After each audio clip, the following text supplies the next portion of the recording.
Hey guys, my name is Iasmina and welcome back to my channel. So last time I made my favorite books of 2020 video, which I will link up here and down in the description if you're interested, but this is the companion video to that, and that is my least favorite books that I read in 2020.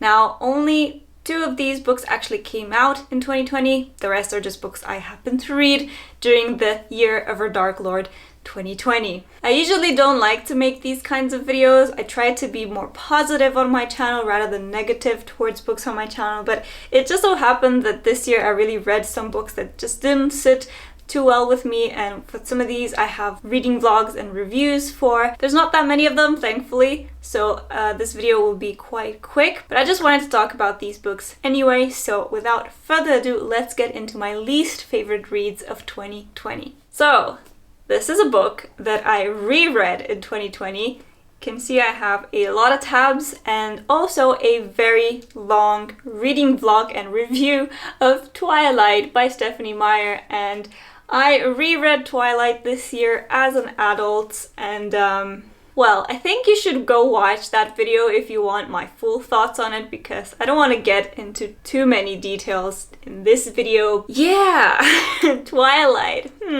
This did not age well. I mean, I'm not saying that it was good in the first place, I'm just saying, boy, this did not age well. I really did not like this book. The reasons are quite obvious. Again, you can go watch my full review if you're curious, but I'm not gonna go into too much about Twilight because everyone knows this. Everyone knows why this is problematic, I hope, and it's totally okay if you still love this series, if you read it when you were a teenager and you have that nostalgic feelings about it. Dude, totally fine. I'm not gonna shame anyone for liking the series. I can totally see why people like it.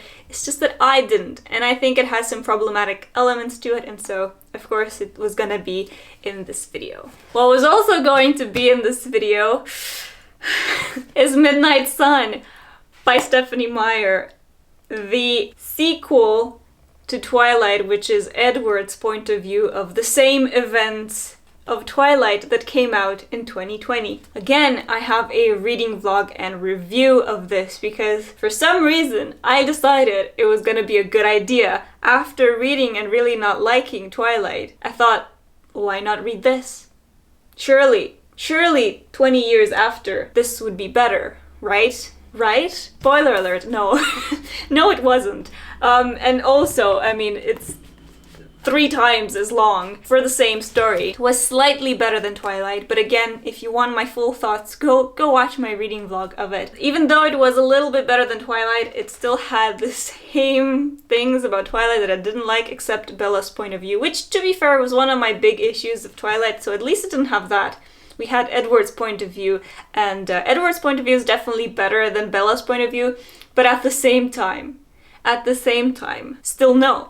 Again, a me from the future interrupting here because once again I forgot to talk about a book. Another book that I really did not like this year was It by Stephen King. Unfortunately, I DNF'd this. I was about 80% through listening to this on audiobook, and I just couldn't go on. I gave this 2 stars. It just wasn't for me. I love the concept of this. The way this was handled just wasn't for me. It was a bit too descriptive in things that I didn't think were necessary to happen to these kids, and yeah, it was just really disturbing. I like the movie adaptations of this, but I don't particularly like the source material. At least it just wasn't for me. Yeah, unfortunately, it has to make it onto my least favorite reads of 2020, but what can you do? Next up is a YA contemporary novel, and that is Isla and the Happily Ever After by Stephanie Perkins. Now, this is the 3rd book in the Anna and the French Kiss trilogy of companion novels that Stephanie Perkins wrote quite a few years ago. I didn't quite like Anna. I did like Lola. I liked Lola. I really did not like Isla. Again, I think there were quite a few problematic things in this book that I don't want to get into because it's a bit spoilery if you haven't read this book. I really love books about travel, and this was supposed to be one of them, and so I was very excited to get to this one. They go to New York, they go to Barcelona, and they go to Paris. That sounded really fun. What was not fun was what the main character did with her friendships and relationships. Yeah, I just don't like the series very much, and this, in my opinion, was the worst. Although, to be fair, I did read Anna a long time ago, and if I would read it now, I think I would put that as the worst of the series, but since I haven't reread it, this I read recently, it's just not good. Next up is a book that I really thought I was going to love. I really thought this book would end up in the other video, which is my favorite reads of 2020. Unfortunately, this is not a case of a book being bad. This, I think, is a case of me being so disappointed in something that I thought I was going to love that I kind of had to include it in this video. And that is A Study in Charlotte by Brittany Cavallaro.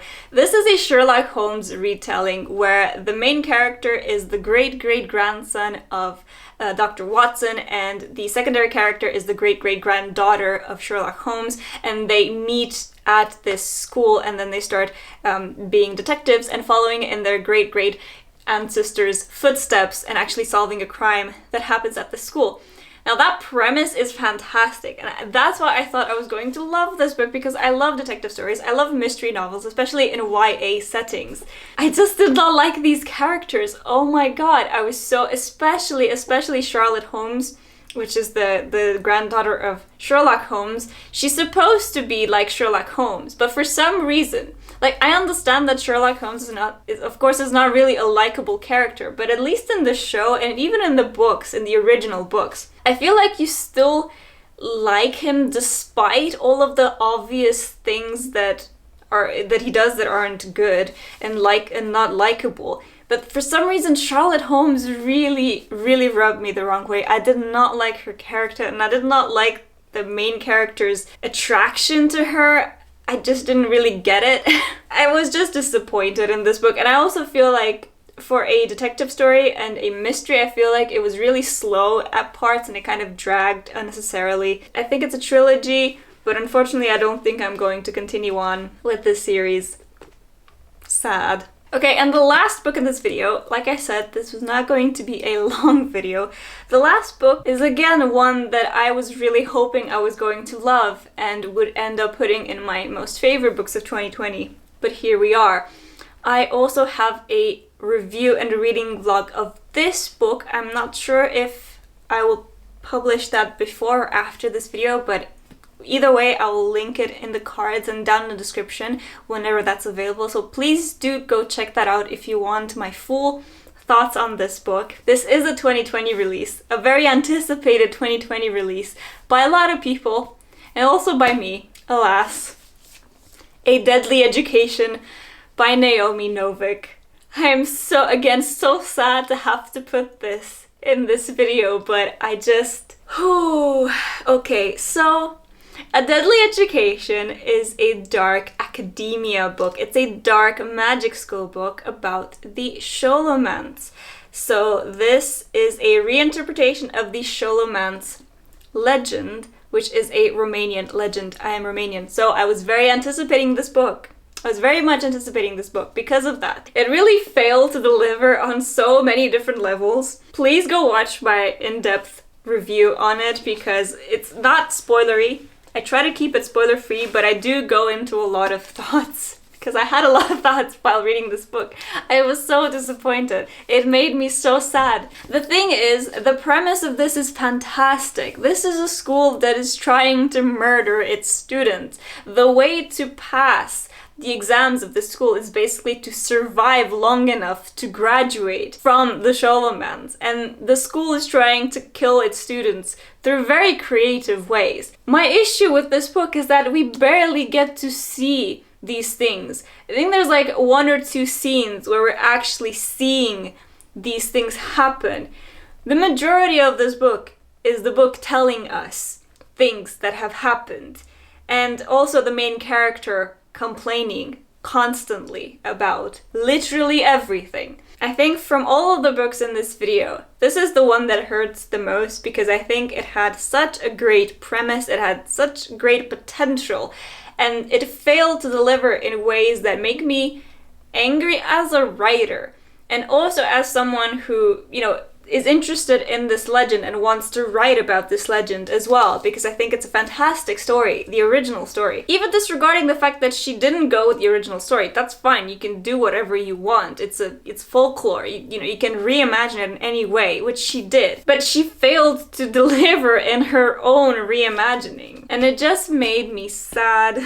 Very, very sad. This is the most disappointing book in this entire video. I would like to continue with the series. It is going to be a trilogy for the simple reason that I'm hoping the author will listen to some criticism that have come up from people reading this book, not just me, but a lot of people have been disappointed in this book. I am hoping she will listen to that feedback and maybe improve, because she is a fantastic writer, like outside of this book. I loved Uprooted by her. I have her His Majesty's Dragon books. I haven't read those, but I adored Uprooted. She's a fantastic author. I know she can do so much better than this. So I'm not really sure what happened with this.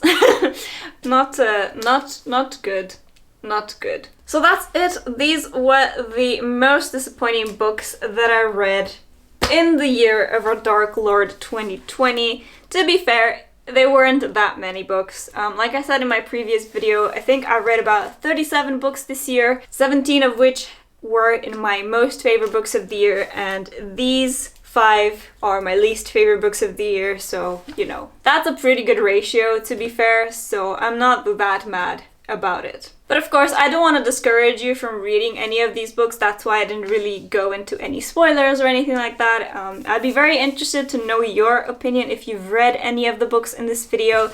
Do let me know what you thought of them in the comment section below, and especially if you like them, do let me know why you like them. Reading books is a very subjective thing, so just because I didn't like something doesn't mean you can't love it, and it's totally okay if you liked something that other people didn't. But yeah, that was it for my least favorite books of 2020. Do let me know what were your least favorite reads of 2020 down in the comment section below, and I will see you next time with a new video. Thank you so much for watching, and I hope you have a great day.